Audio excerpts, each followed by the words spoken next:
इस वीडियो में हमारे दो टॉपिक्स हैं। एक है प्लॉटिंग, जो हम वाइडली यूज करेंगे सिमुलेशन में, और दूसरा टॉपिक है हमारा स्ट्रक्ट।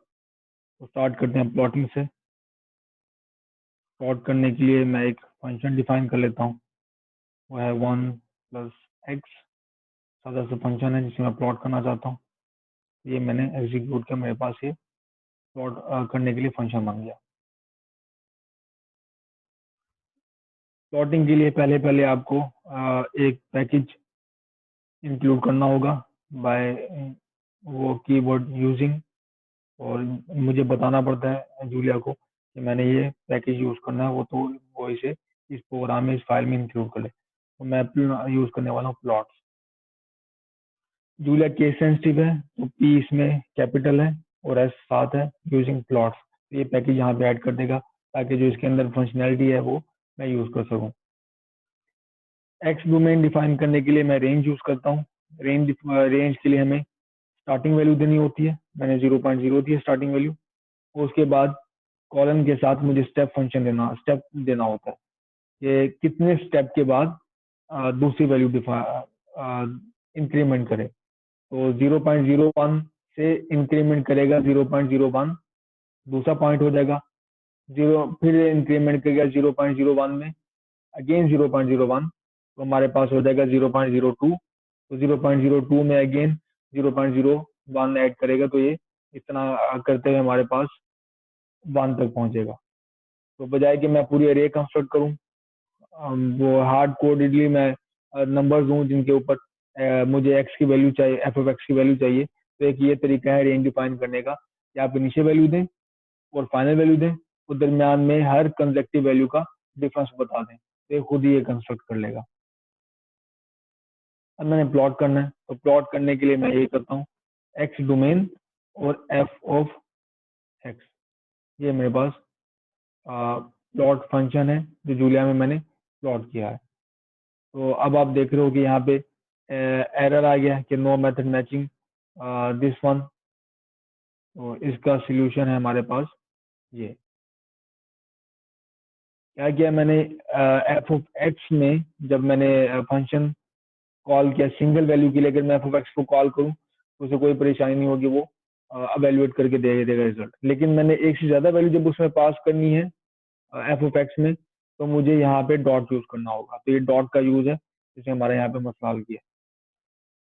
प्लॉट में आप एक्स लेबल कर सकते हो, जैसे मैंने एक्स एक्स लिख दिया है। लेट से हम यूनिट्स पे देना चाहते हैं तो ये मीटर साथ आगे। इसी तरह अगर मैं वाई लेबल करना चाहता हूँ तो वाई भी मैं इस तरह लेबल कर सकता हूँ, एफ ऑफ एक्स। तो ये मेरे पास एक्स और एफ ऑफ एक्स लेबल हो गए। ये जैसे ओवरलैप कर रहा है लेजेंड इसमें, तो मैं लेजेंड की पोजीशन चेंज कर सकता हूँ।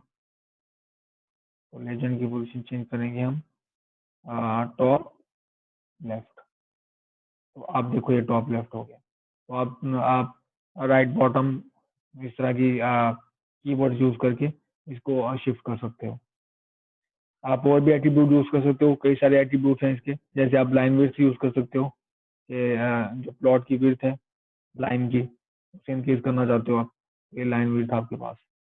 इस तरह अगर आप प्लॉट का टाइटल देना चाहते हो तो मैं टाइटल दे रहा हूँ F of x plot left से। तो ये देखें हमारे पास एफ ऑफ एक्स प्लॉट, ये टाइटल हो गया, ये वाई लेबल हो गया, ये एक्स लेबल, ये लेजेंड मैंने शिफ्ट किया, और ये हमारे पास लीनियर प्लॉट है हमारे पास। तो इस तरह आप प्लॉट्स कई सारे कॉन्फ़िगर कर सकते हैं। ये लाइन प्लॉट है जो हर पॉइंट को जिससे कनेक्ट किया हुआ है। अगर आप चाहते हैं कि आप सिर्फ डॉट्स प्लॉट करो तो उसके लिए आप स्कैटर यूज करोगे। स्कैटर आप यूज करोगे यहाँ पे, और एक्स एफ डॉट एक्स, इसी तरह आपने जैसे पहले हमने वैल्यू दी। तो मैंने ये देखिए हमारे पास ये डॉटेड लाइन है। जैसे मैं इसका पॉइंट्स का जो डिस्टेंस है वो ज़्यादा करता हूँ तो हमारे पास जो कम पॉइंट बनेंगे यहाँ पे, तो आपको ये वाज़ेह नज़र आ रहा है कि ये डॉटेड प्लॉट है, स्कैटर प्लॉट जिसे हम कहते हैं। अगर आप चाहते हैं कि प्लॉट एक दूसरे के ऊपर प्लॉट हो, ये पहली लाइन भी प्लॉट हो, उसके ऊपर डॉट्स भी प्लॉट हो, तो उसके लिए हम ये करेंगे, ये प्लॉट पहले हो जाएगा सब कुछ जो कमांड है एट्रीब्यूट दिए हैं उन एट्रीब्यूट्स के साथ। और इसके ऊपर अगर मैंने प्लॉट करना है तो मैं यहाँ पे ये यूज करूंगा, ये सिंबल यूज करूंगा मैं, और शिफ्ट एंटर, और आप देखोगे कि ये वाला प्लॉट जो है ये दूसरे वाला उसके ऊपर प्लॉट होगा। तो ये इकट्ठा प्लॉट करने का तरीका है। आप चाहें तो जितने मर्जी आप इस सिंबल के साथ आप प्लॉट किए जा सकते हैं। आगे हम देखेंगे कि अगर आपको एक से ज्यादा प्लॉट करने हो तो आप किस तरह कर सकते हो। मैंने एक से ज्यादा शो करने हैं प्लॉट्स, जैसे कि मैं करना चाहता हूँ plot x F dot x के साथ लीनियर प्लॉट दिखाना चाहता हूँ, और मैं प्लॉट एक्स और एफ डॉट एक्स स्क्वायर के साथ दिखाना चाहता हूँ। तो स्क्वायर यूज करने के बाद अगेन हमें एरर मिला है। तो एरर मुझे अगेन बताता है कि आप जो स्क्वायर लोगे वो एलिमेंट वाइज होगा। तो डॉट में लगाऊंगा ऑपरेटर के साथ, और ये डॉट मुझे बताता है कि एलिमेंट वाइज मुझे स्क्वायर लेना है। तो जब भी आप अरे के ऊपर ऑपरेशन करें और आपको मतलब हो कि एलिमेंट वाइज ऑपरेशन हो, तो आप अगर प्लस करना है तो डॉट प्लस लगाओगे, डॉट माइनस अगर माइनस करना है, क्योंकि एक तरफ हमारे पास एलिमेंट है और दूसरी तरफ हमारे पास है अरे, कई सारे नंबर्स हैं, तो हमें बताना पड़ता है कि ये ऑपरेशन क्या हो। तो मैंने इसमें ये बताया कि एलिमेंट वाइज, यानी कि हर एक्स के एलिमेंट में ये टू ऐड कर सब्ट्रैक्ट कर दो, या एक्स के हर एलिमेंट में टू का स्क्वायर लो। तो ये आपने इस तरह ऑपरेशन करना।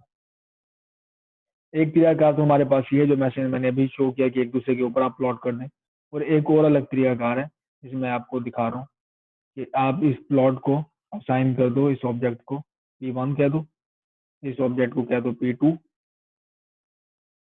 और यहाँ पे प्लॉट में करता हूँ P1 P2 layout equal to 1 2, और लेजेंड इसी तरह हम प्लॉट करते हैं ऐसे। तो ये देखें आप, ये मैंने ये 1 क्रॉस 2 के रे में बॉक्स में मैंने प्लॉट किया है 1, और ये 2 उसमें कॉलम है। ये आप इस तरह से इकट्ठे जोड़ सकते हो प्लॉट्स को।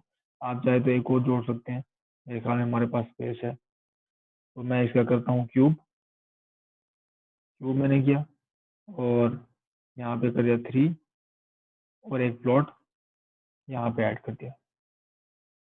तो इस तरह से आप कई सारे प्लॉट को इकट्ठा आप प्लॉट कर सकते हो। P3 इज नॉट डिफाइंड, तो P3 हमारे पास ये डिफाइंड है, प्लॉट हम नहीं देख लिया। तो इस तरह से हम प्लॉट कई सारे बॉक्स में हमने ये देखा। तो एक हमारे पास सिनेरियो ये है कि एक ही एक्सिस के ऊपर हम दोनों प्लॉट कर लें, और दूसरा सिनेरियो ये है कि हम अलग अलग एक्सिस पे अलग अलग प्लॉट अलग अलग एक्सिस पे करें। स्ट्रक्ट कीवर्ड हम यूज करते हैं, जो हम यूज करेंगे जिसके लिए हम यहाँ डिस्कस करना है कि हमने एक न्यू डाटा टाइप बनानी है। जैसे कि हमने m is equal to 10 define किया था फर्स्ट वीडियो लेक्चर में। तो मैंने आपको बताया था कि आपको वेरिएबल की जरूरत होती है डाटा को यूज करने के लिए। तो हम डाटा की हर डाटा की टाइप होती है, तो इस डाटा की टाइप है int 64। अगर आप इसको int 10.2 करो तो आप देखोगे कि इस डाटा की टाइप है फ्लोट।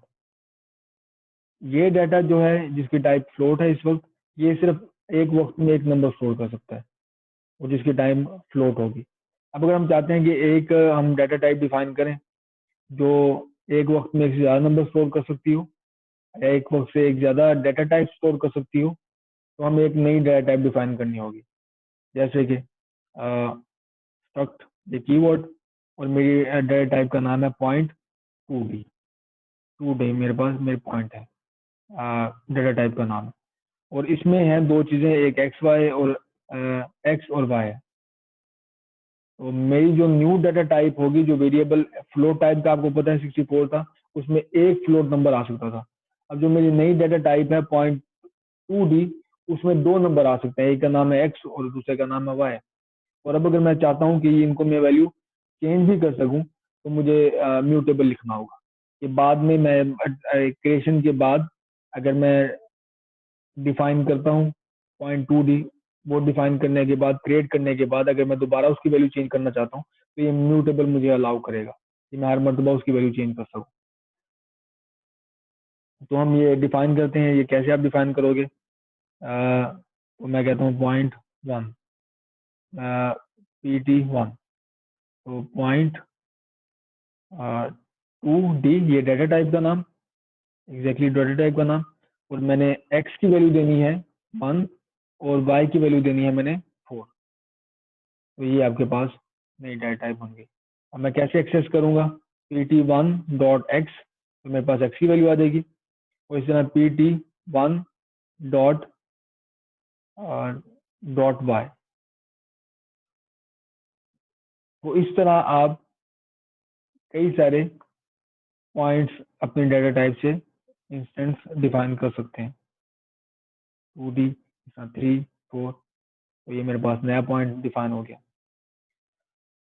तो यहाँ से आपको जूलिया फ्रीडम देता है कि आप जो चाहें, जैसी मर्जी चाहें डाटा टाइप डिफाइन कर लें। जैसे मैं एक और डाटा टाइप डिफाइन करने लगा हूँ 3D, mutable struct .3D x y z, इसमें 3 पॉइंट्स हैं, तो ये मैंने डिफाइन कर लिया। तो आप कोई भी .3D डिफाइन करना चाहते हैं तो आप ऐसे डिफाइन करना चाहते हैं 1 कर सकते हैं, 3 और ये 8, ये मेरे पास। तो अगर मैंने इसको एक्सेस करना है पॉइंट, मैंने इसका पॉइंट z एक्सेस करना है, तो ये मेरे पास z। इसको आप डायग्रामेटिकली इस तरह से अंडरस्टैंड कर सकते हैं कि लेट्स से हमारे पास एक जो अगर मेरी डाटा टाइप मेमोरी में, मैंने इस केस में मेमोरी में मैंने एक पॉइंट टाइप का .2D टाइप का एक लोकेशन ले ली है, और जिसका नाम है .1, और उसमें 2 सेक्शन है, एक में x की वैल्यू पड़ी हुई है और दूसरे की y की वैल्यू। इसी तरह जब मैं ये .3 डिफाइन करता हूँ तो मेरे पास हर मरतबा जब भी मैं डाटा डिफाइन करता हूँ तो इस केस में मेरे पास ये वेरिएबल है, ये है .3, ये .3 है, जिसमें हमारे पास 3 सेक्शन, एक में है x, एक में y और एक में z। तो आप जितनी मर्जी चाहें आप स्ट्रिंग भी इसमें ले सकते हैं, आप स्टूडेंट डाटा टाइप डिफाइन कर सकते हैं, जो मर्जी चाहे आप डाटा टाइप डिफाइन कर सकते हैं। तो हम इसे वाइडली यूज करेंगे हमारे अपनी सिमुलेशंस में।